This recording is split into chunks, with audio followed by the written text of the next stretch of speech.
होंगी, ठीक है।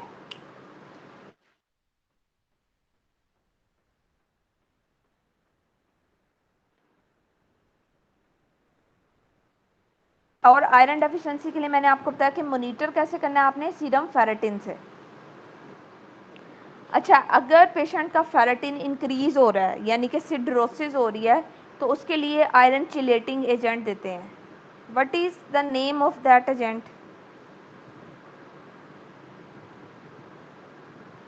डेस्पिरोक्सामीन। Deferoxamine, yes, the answer is डेफ्रॉक्सामीन।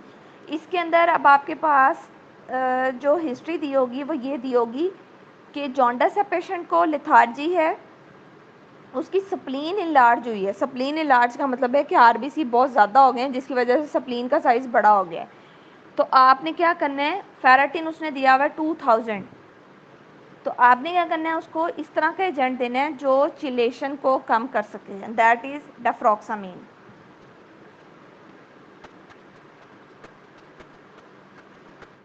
Normal HB जो होता है, दैट इज एडल्ट एचबी, उसके अंदर क्या होती हैं, 2 alpha and 2 beta chain, 2 alpha 2 beta chain. लेकिन आपको मोस्टली पूछा जाता है एचबी एफ के अंदर क्या होती है। तो एफ में आपको मैंने बताया था जी ए, आपने याद रखना है, 2 alpha and 2 gamma, gamma and alpha.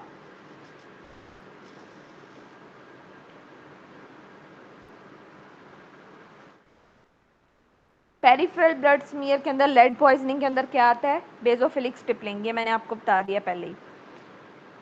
अच्छा, दो चीज़ें हैं आपने याद रखना है, एक्यूट ब्लड लॉस के अंदर क्या होगा, क्रॉनिक ब्लड लॉस के अंदर क्या होगा। तो दोनों में याद रखना है कि नॉर्मोसिटिक नॉर्मोक्रोमिक एनीमिया हो रहा होता है, लेकिन क्रॉनिक है चूँकि वो परसिस्ट करता है तो उसमें बाद में वो चेंज हो जाता है माइक्रोसिटिक में, ठीक है।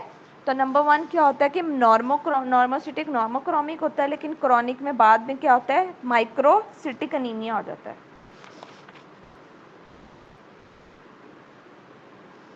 अगर आपका जी, ठीक है ठीक है। अच्छा, नेक्स्ट आपसे पूछा जाता है एमसीवी अगर इंक्रीज हो रहा है। फॉर एग्जांपल एमसीवी होता है नॉर्मली आपके पास 78 से 85 या 95 तक होता है ये। अब आपके पास 100 से ज़्यादा हो गया। 100 से ज़्यादा का क्या मतलब है कि it is macrocytosis, macrocytic anaemia बन रहा है। अब मैक्रोसिटिक में दो कॉजेज आप बताओगे आपने बताना या तो B12 डेफिशिएंसी हो सकती है या फोलेट डेफिशिएंसी हो सकती है। इसमें जो आपको सिनेरियो आएगा उसके अंदर बताया होता है कि हाइपर सेगमेंटेड न्यूट्रोफिल्स हैं, ठीक है, न्यूरोलॉजिकल सिम्टम्स आ रहे हैं, इंट्रिंसिक फैक्टर के साथ विटामिन B12 ने बाइंड करना था वो नहीं बाइंड कर रहा है, ठीक है। तो ये सारी जब चीज़ें आ जाती हैं तो that will lead to macrocytosis.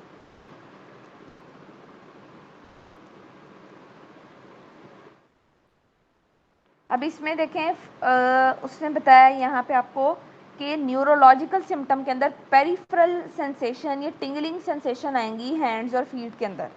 तो जब वो टिंगलिंग सेंसेशन आ जाएगी तो आपको पता चल जाएगा कि B12 है।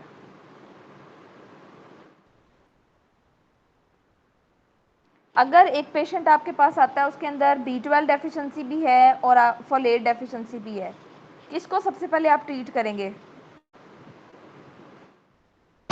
B12। B12, यस, क्योंकि B12 देखिए वो न्यूरोलॉजिकल सिस्टम को इन्वॉल्व कर रहा है, उसकी सिम्टम ज़्यादा सिग्निफिकेंट है, तो you will treat B12 and then folate. Gastrectomy के अंदर B12 का इंजेक्शन की क्यों ज़रूरत पड़ती है? क्यों आपको बाद में गैस्ट्रेक्टमी के बाद B12 लगाने पड़ते हैं? Ma'am intrinsic Yes, because there is loss of parietal cell and these parietal cell release intrinsic factor which is important for the B12 absorption. तो अब क्या हो गया कि गैस्ट्रेक्टमी होगी, पैराइटल सेल नहीं है, इंट्रिंसिक फैक्टर नहीं आएगा तो B12 की एब्जॉर्प्शन नहीं होगी, तो इसलिए आपको एक्सटर्नली B12 के इंजेक्शन लगवाने पड़ते हैं। आईवी B12 एब्जॉर्ब कहाँ होता है? आइलियम में, last part of small intestine. Terminal आगे। B12 को कैरी कौन करता है, इसकी ट्रांसपोर्ट में कौन इन्वॉल्व होता है? तो दैट इज ट्रांसकोबालामीन 2। ट्रांसपोर्ट के अंदर 2 इन्वॉल्व होता है, स्टोर होता है बाय ट्रांसकोबालामीन 1। तो 1 जो है वो स्टोर करेगा, 2 उसको उठा के ब्लड सर्कुलेशन तक लेके जाता है।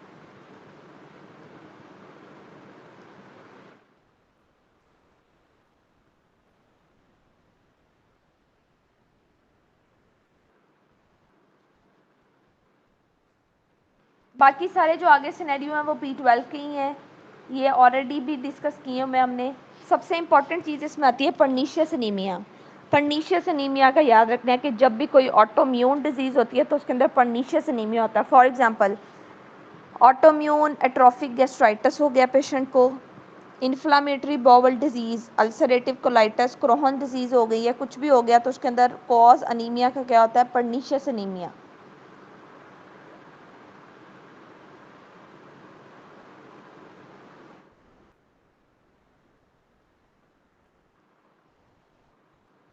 नेक्स्ट मेगालोब्लास्टिक एनीमिया है। मेगालोब्लास्टिक में मेंशन किया होगा कि आपका एमसीवी रेज्ड है, ठीक है, और उसके अंदर हाइपर सेगमेंटेड न्यूट्रोफिल्स हैं। ये सारे सिम्टम्स जब दिए होंगे तो आंसर आपका आ जाएगा मेगालोब्लास्टिक एनीमिया। इंट्रिंसिक फैक्टर कहाँ से प्रोड्यूस हो रहा होता है, from the gastric funds.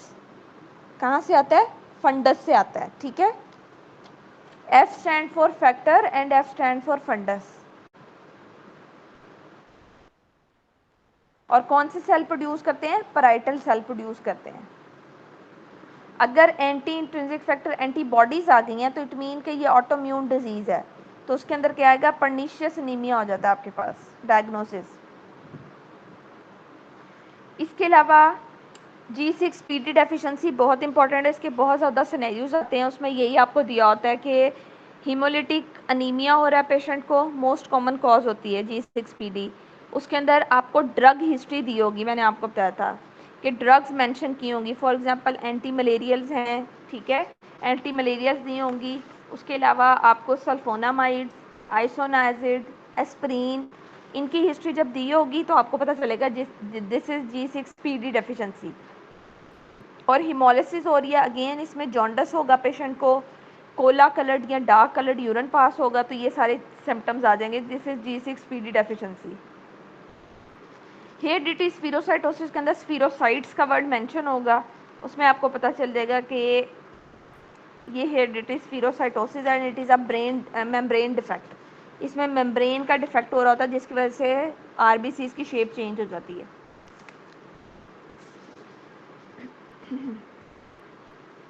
Next important था कि हेप्टोग्लोबिन किसके साथ बाइंड करता है। हेप्टोग्लोबिन का मैंने आपको बताया था, उसके साथ हीमोग्लोबिन याद रखना है, और हीम के साथ कौन सा आता है, haemopexin. Haem haem with haemopexin, haemoglobin with haptoglobin.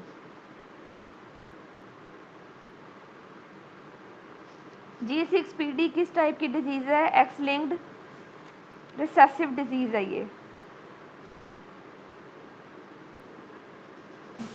Ma'am ये हेप्टोग्लोबिन और हीम वाला रिपीट कर दें। जी मैंने बताया था कि haem bind with haemopexin, haemoglobin का वर्ड अगर आ जाएगा तो it haemoglobin binds with haptoglobin.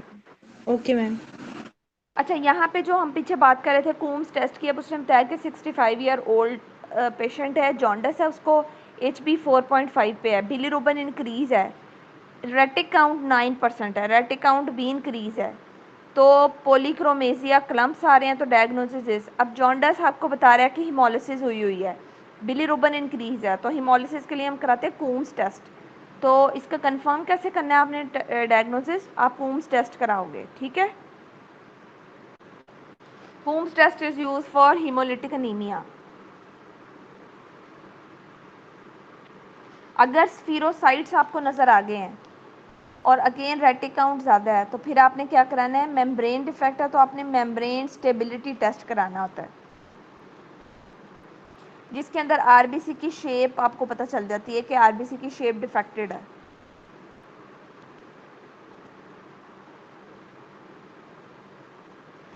अच्छा, नेक्स्ट सिक्कल सेल डिजीज़ आती है। सिक्कल सेल में सबसे इंपॉर्टेंट चीज़ ये होती है कि कौन सी टाइप की म्यूटेशन हो रही है। अगेन पॉइंट म्यूटेशन है, 6 पोजीशन पे हो रही होती है, और उसमें आपको पता है बीटा चेन्स के अंदर होती है। Valine is replaced by glutamic acid, ठीक है, और सिकल सेल डिजीज ट्रेट और अनीमिया दोनों में फ़र्क होता है। अगर ट्रेट होगी तो उसमें अडल्ट हीमोग्लोबिन के साथ ही एस लग जाएगा, दैट इज़ ट्रेट। लेकिन अगर अनीमिया आएगा तो उसके अंदर एच बी ही आपका डिफेक्टेड हो जाएगा, और एच बी कौन सा आ जाएगा, सिकल। तो H B S S stand for anaemia and H B A S stand for trait. Splenectomy कर दी है, नज़र क्या आएगा, होवल जॉली बॉडीज़ आपको नज़र आती हैं। सप्लीनेक्टमी के बाद मैंने आपको बताया था एक बहुत चीज़ इंपॉर्टेंट पूछी जाती है कि कौन सी टाइप की वैक्सीनेशन आप पेशेंट को देंगे। तो मैंने आपको बताया था 3 देते हैं, streptococcus pneumoniae, meningococcal and H influenza. Ma'am streptococcal, उसके बाद मेनिंजोकोकल या नेजेरिया मेनिंजिटाइडस, और थर्ड इज एच इन्फ्लुएंजा।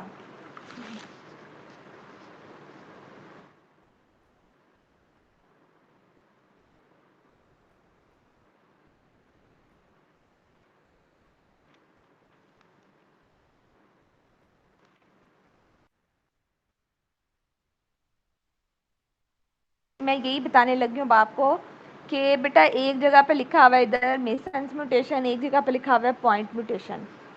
तो पॉइंट म्यूटेशन की आगे टाइप्स आती हैं जिसमें होती हैं मिससेंस, नॉन कोडिंग, ये सारी इसकी टाइप्स आ जाती हैं। तो अगर आपके पास पॉइंट म्यूटेशन का ऑप्शन नहीं दिया हुआ और उसने मिससेंस और ये बाकी सारी दी हुई हैं, तो फिर आपने बताना है कि this is again the type of point mutation. अब नेक्स्ट आपके पास जो आ रहा है वो ए प्लास्टिक अनीमिया का आ रहा है। ए प्लास्टिक में सबसे इंपॉर्टेंट चीज़ ये होती है, आपने देखना होता है कि सारे काउंट्स आपके कम हो रहे होते हैं और आपकी जो बोन मैरो होती है उसके अंदर सेल्स की जगह क्या बन रहा होता है, फैट या एडिपोज आ जाते हैं, जिसको फैटी मैरो कहते हैं।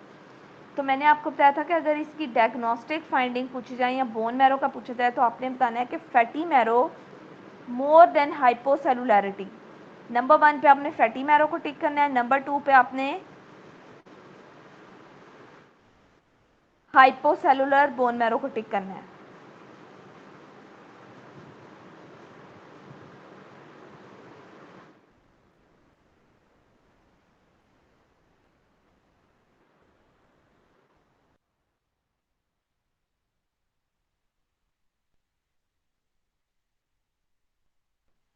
पैनसाइटोपिनिया ज़्यादातर रिलेटेड होता है ए प्लास्टिक के साथ ही, ठीक है, क्योंकि सारे सेल काउंट कम हो रहे होते हैं, ठीक है। लेकिन अगर बोन मैरो की हाइपर सेलुलैरिटी का वर्ड आए तो हाइपर सेलुलर बोन मैरो एक तो आपके पास आती है उसमें मेगालोब्लास्टिक एनीमिया में, और सेकेंडली माइलोफाइब्रोसिस, ठीक है।